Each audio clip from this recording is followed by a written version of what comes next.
Hello everyone and welcome back to Always Watching. Today we are discussing the newest episode of Severance. My apologies for last week.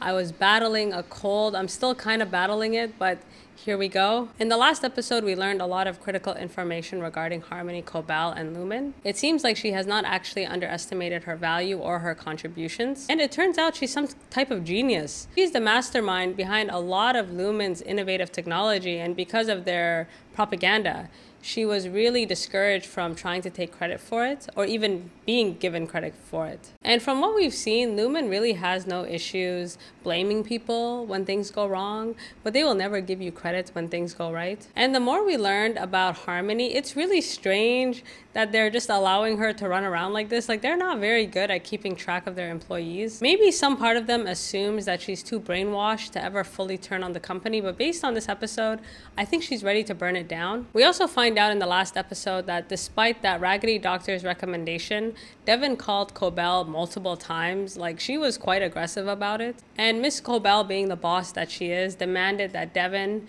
tell her everything, and of course she never really tells them anything. And I think Miss Cobell did such an excellent job of monitoring Mark, and after she left, no one really took it seriously. And you would think, and maybe this is an issue with the show, with this project being nearly complete, Lumen would be on Mark, like watching him day and night, making sure that he clocks into work. Mark's completion of Cold Harbor could end his wife's life, and this is something that Mark is slowly coming to the realization of. We don't really spend much time with Gemma or that creepy doctor, but from what little we see, Gemma is still trapped and that doctor is feeling some type of way because we see a bandage on his head. And to be honest, ever since Miss Cobell left, no one has been working on this floor. It's a miracle that it's even reached 90% completion or over 90% completion. After the retreat and that performance review, Mr. Milch is pretty much over Lumen. And this episode marks the end of Miss Wong's internship. And I think what bothers him the most about her is her lack of loyalty. From what I remember, maybe I'm tripping, but Mr. Milchick was really loyal to Miss Cobell. Like, I don't see a scenario in which he would have gone behind her back and sabotaged her performance review. I thought making her destroy her game was really petty. And this was really sad for her because the end of this internship also marks the end of her childhood. Miss Wong did not look too excited to be leaving Lumen and going to this facility where she'll be away from her parents.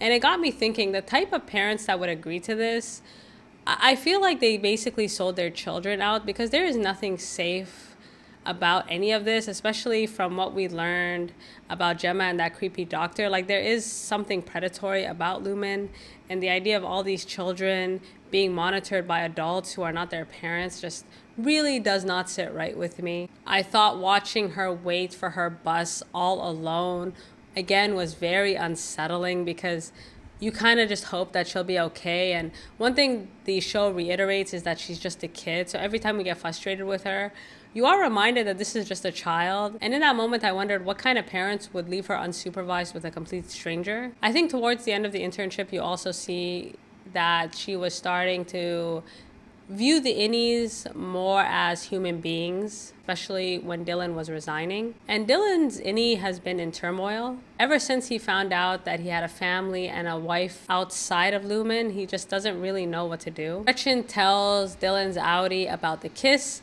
and this sends Dylan's outie spiraling. He basically threatens to end his Innie's life.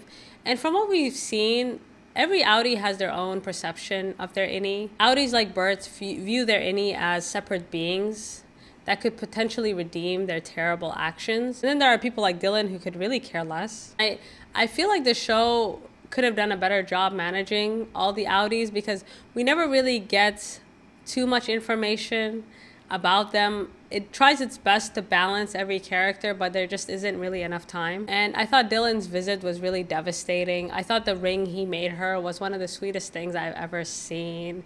And it just feels like his Innie is everything his outie is not. Hopeful and optimistic. I thought Dylan's scream was a bit much. Like, this show it is part comedy, by the way, so they always manage to sprinkle in these awkward moments where you're just like, that was ridiculous. The breakup triggers his unraveling, and then he takes all his anger out on Helly. He tries to console him by telling him he should keep the ring, maybe he'll meet someone, but they're like, Everyone on this floor is like, no one on this floor is worth a damn thing, and she knows it. I mean, in between the goat people and the people in O&D, like, there's really nothing here. It's slim pickings. I think what I enjoyed about Dylan's character from what little we saw is the Innies are not simple. They do have some desires. They do need to have their emotional needs met.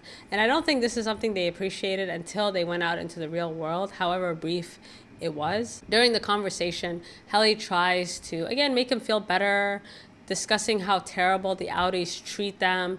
And Dylan goes, hold up, are we really that different from our outies? I mean, if that were true, why weren't we able to tell the difference between your outie and your innie? And I thought this was such a petty comment to make. The reason Dylan didn't really recognize Helly is because he was too desperate. He wanted to keep that privilege with Gretchen. Irving definitely recognized it right away, and I would argue Mark also noticed something was off, but he was blinded by love. And I don't know, I felt Dylan was being hella petty. I understood his sentiments.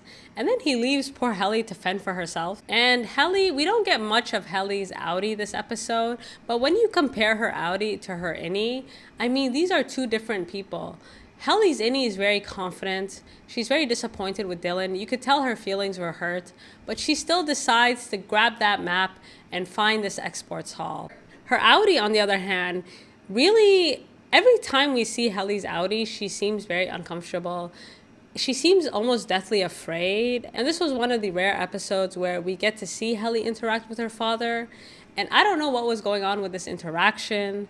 There was just something underneath it that didn't sit right with me when her father said, you should eat it raw, or I didn't know what to make of it. Was he hinting at some type of abuse?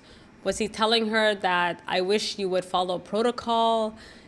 There was just something not right. Helly's innie, on the other hand, decides, you know what, forget these losers. I'm going to do this all by myself. She grabs that note, and just as she's trying to memorize the directions, her father comes in, and her reaction was hilarious. Like, who the hell are you? Like, you could tell she has no idea what to make of this. And I also didn't know what to make of this. I felt the fact that her father came down was a sign of desperation.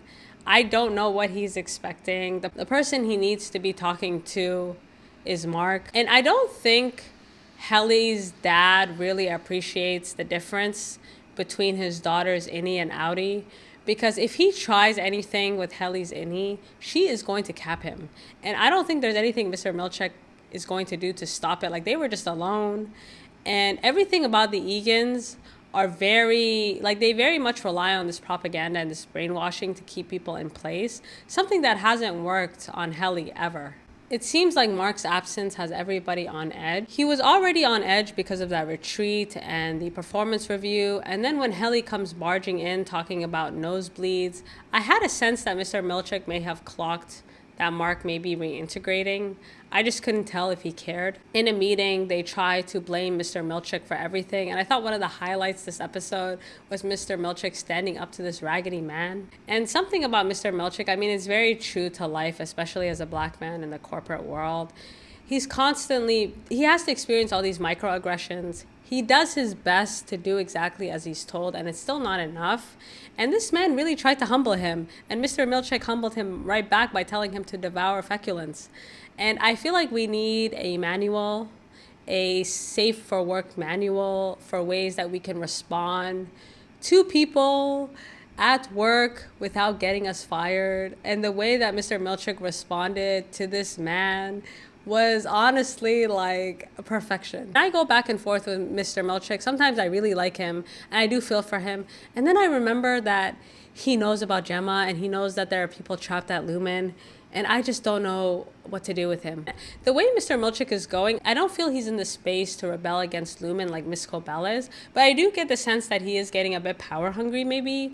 And he could be jockeying for position. When Mark finally calls Mr. Milchick, it takes every bit of Mr. Milchick not to tell him, get your butt to work right now, because he can't really be talking to the outies any kind of way. And some part of him may have clocked that something is not quite right, because in the phone call, Mark doesn't really try to lie. He tells him that he's trying to find balance and he just needed to get his head clear. And when he said balance, my first thought was reintegration. And I don't know, maybe he meant work-life balance. Maybe he was trying to sympathize with him, but I didn't really get that vibe. And you could tell Mr. Milchik was a bit worried, but he's like, you know what, this ain't my problem. And in terms of Mark, I don't know what to make of his character. Did reintegration work? And if it did work, why do we need to go to this baby retreat to talk to the Innie? I thought Mark and Harmony Cobell's reunion was also really sad. These two are like soulmates. There are certain people in your life that you can't escape, and unfortunately for Mark, Harmony is that person. Mark can barely tolerate her. As far as he's concerned, she has been lying to him like from the first day they met, and that is honestly true. And Miss Cobell has been on Mark day and night. She has been watching him. She knows Mark, honestly, better than Mark knows himself. And something that struck me this episode, and even in the last episode, is how out of place Miss Cobell sounds when she's not at Lumen. I mean, she's so brainwashed, and it's not really her fault that she doesn't really know how to communicate outside of Lumen language. And so it's just making her sound even more untrustworthy and even more shady. Before going to this birthing retreat, we learned that James Egan has, I guess, many babies. And it got me thinking, like, how many Egans are there? At the birthing retreat, Mark's Innie is greeted by Devon. And I had the feeling, based on Mark's reaction, again, maybe he's in shock because he's not at work and he hasn't been at work for several days. But maybe Mark's Innie remembers everything about Mark's outie. Maybe reintegration did work with the Innie. And Devon asks him, do you remember what you told me the last time you saw me? And he said, yes, she's alive. And Miss Cobell is standing there like a horror movie, like finally we meet again. And you could tell there's a lot she wants to say to him. And Miss Cobell has a lot more control over Innie Mark than outie Mark. And I'm not sure if Devon really appreciates the severity of the situation, because right now, she's pretty much stranded. This meeting is a major turning point because we hope that Miss Cobell will not only explain Gemma's whereabouts, but how to free her and possibly other people like her. From what little we know from Irving's research, there have been a lot of mysterious disappearances and deaths regarding Lumen. So much so that Lumen has now decided that they're going to take care of Irving.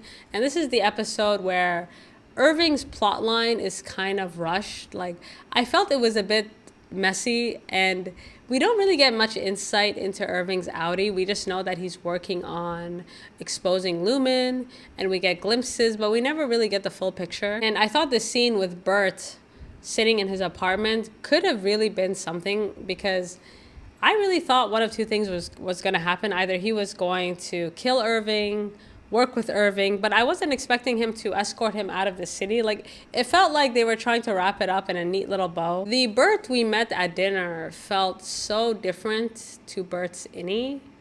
And from this last encounter, Bert is basically helping Irving as a way of redeeming himself and I guess honoring his Innie. So some part of what he said about wanting to be severed in order to be given a second chance at life might have been true. Bert's Innie fell in love with Irving's Innie.